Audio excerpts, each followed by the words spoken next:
Christmas, everyone. I actually got recognized where I work at, and she thanked me for my blog, and that made me feel really good today. This is like the third time I've been noticed. What confuses a lot of people is that I used to have white hair. So I've got my eggnog. So pause the camera or your laptop or iPad and go get you a drink. Okay? All right. So I assumed you pressed pause and got me back on. Okay. This is eggnog with nutmeg. Okay, so I got a commendation at work, and my camera's slipping. They said I was conscientious. I can't even say the word. Yeah. And very detailed. It's because I'm anal retentive. Now, I got in a tanning bed, okay? And this hair here is like white, and I put like a dark auburn red. And so when you get in a tanning bed, it turns a light pink. It's crazy. So I'm gonna have to wear a hat in the tanning bed, and you should too, because those rays will mess you up. Wow. Let's see if I can get, there we go. It's a little bit better. Okay. So today we're going to talk about what it's like to be disabled and the progression. First thing is, a lot of people are not educated with this.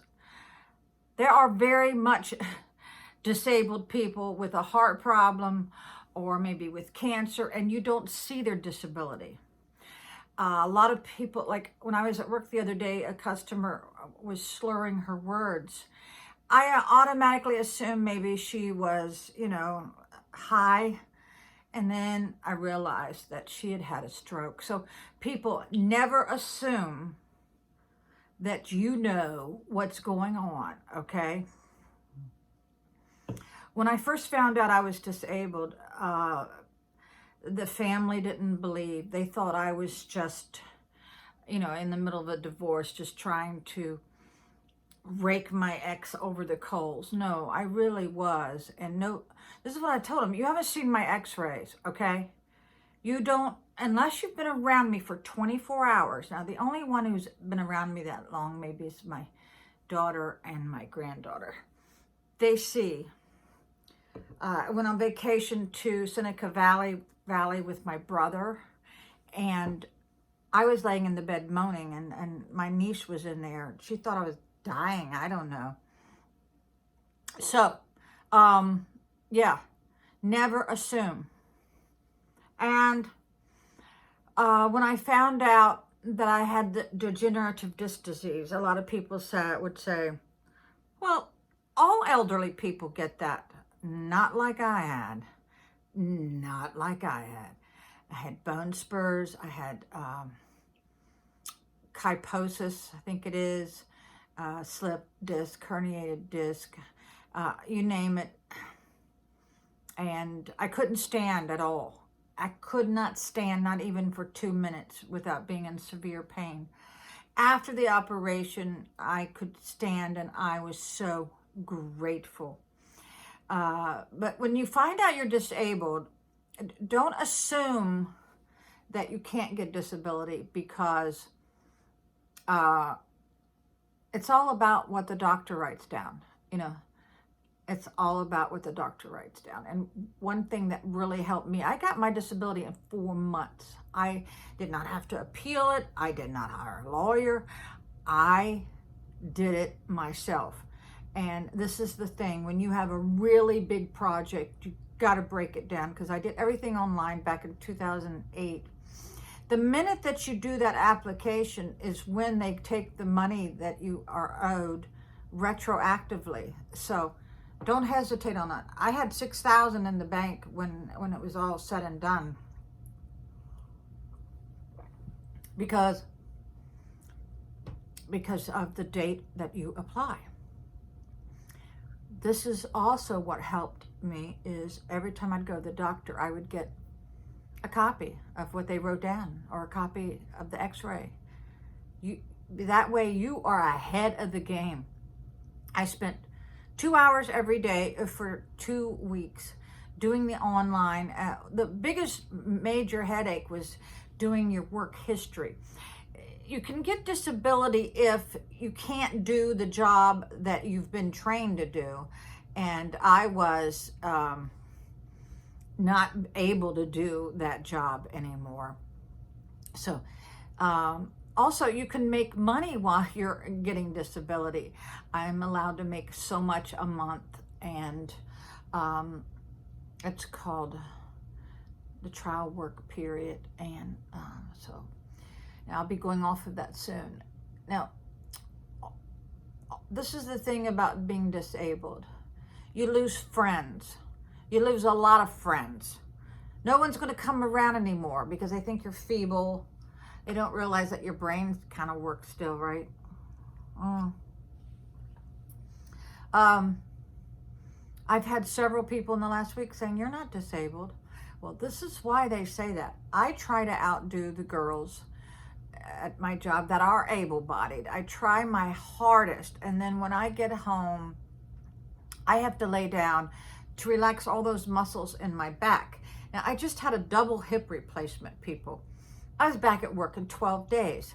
So I'm not milking the system or whatever. Yeah. And I don't have any sick leave or annual leave where I work because I am part-time. I don't get those bennies, you know. But I can bend down now. The only difference now, I've been disabled for almost 12 years, is that now that I had my hips done, I was very agile. Now that I had my hips done, I can't get up off the floor. I can get up if I brace myself and pull myself up, okay? But the people that don't see me in a wheelchair, they go, oh, you're fine. Oh, yeah, well, it's because of the younger generation. Now, let me explain that to you. I hope I don't offend anybody, but if I do, it's probably the truth. Younger generation moves like sloths, slow. They don't move as fast as me. I think I'm a type A personality. That's what it is too. I always knew that I had limited time on this earth and limited time. And I'm glad I had my babies when I was 18 and 20. I had my grandchildren. My son married a 16-year-old and she had a child. A couple years later, that's my granddaughter. She's already almost 22 years old. So I'm glad I got a head start on all that, because some people don't have children until their mid-30s or something. But I do things as fast as I can.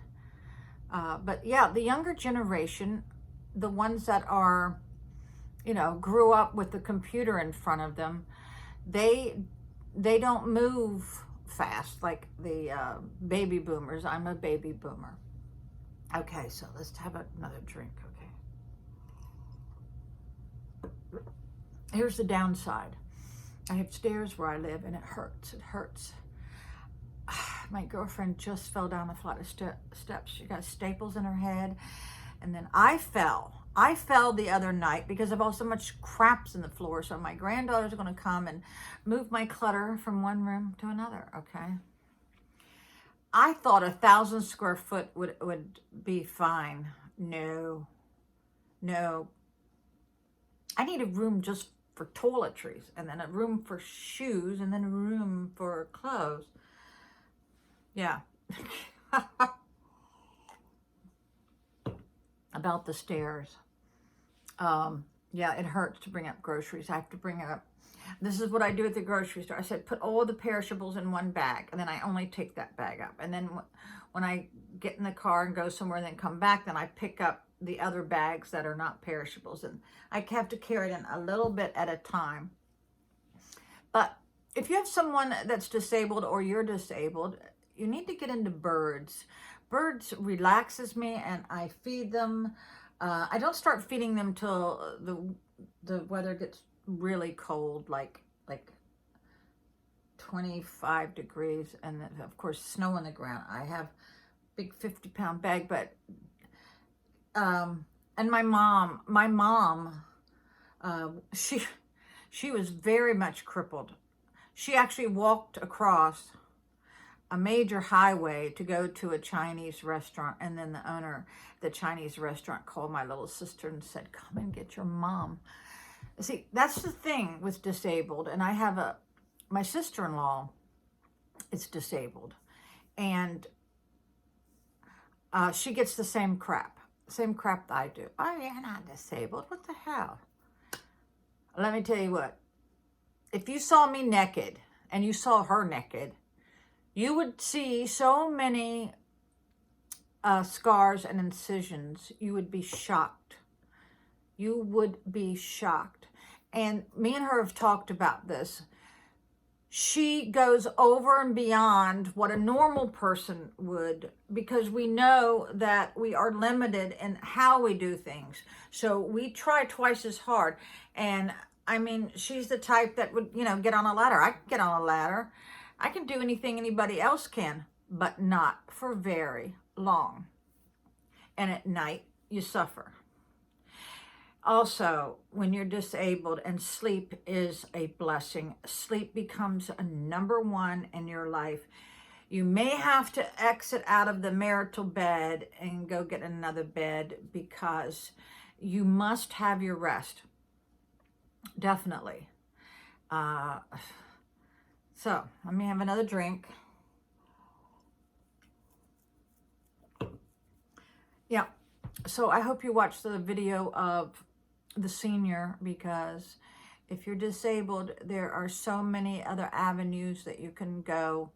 Everything's done online now. There's so many avenues you can go to help you save money. I do miss my old life. I never had to look at price tags. I would ski.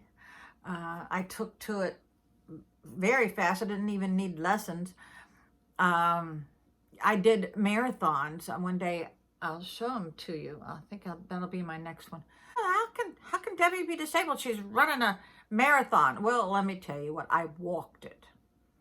It was 13.1 miles. I walked it, and I was the last person in.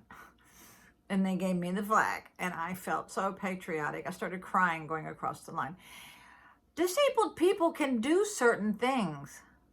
So that does not take away the fact that they're disabled. Our body's just deteriorating. You know what I mean? A year from now, I may not be able to walk. But yeah, I ran 2 marathons when I was found to be disabled. So yeah. Now, I don't know if I'd get on a pair of skis now, because I got 2 ceramic rods and then 6 rods in my back. The ceramic rods are in my hip.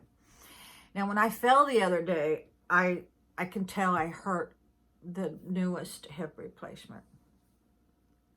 So, yeah. So, if a disabled person calls you and says, can you help me? You should do it, because we have to wait forever. I remember my mother was like this, and I could kick myself because she would beg the other members of the family to help her on her farm. She owned 60 acres in Northumberland County in Virginia, and that's a lot of work when you own a farm, right? And I tried to go over there and bring the whole bunch to help her, but I remember for Mother's Day for 5 years in a row, I cleaned her whole house. I even got on the roof, people, and cleaned her skylight. That's when skylights was really in, I guess, in the late 70s. So, yeah, if somebody's disabled and they call you, say, please come and help me, do it.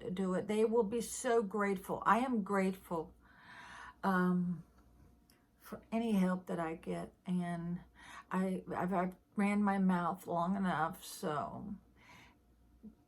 if you haven't already got your eggnog or a cold beer, go get one now. All right, thanks for watching.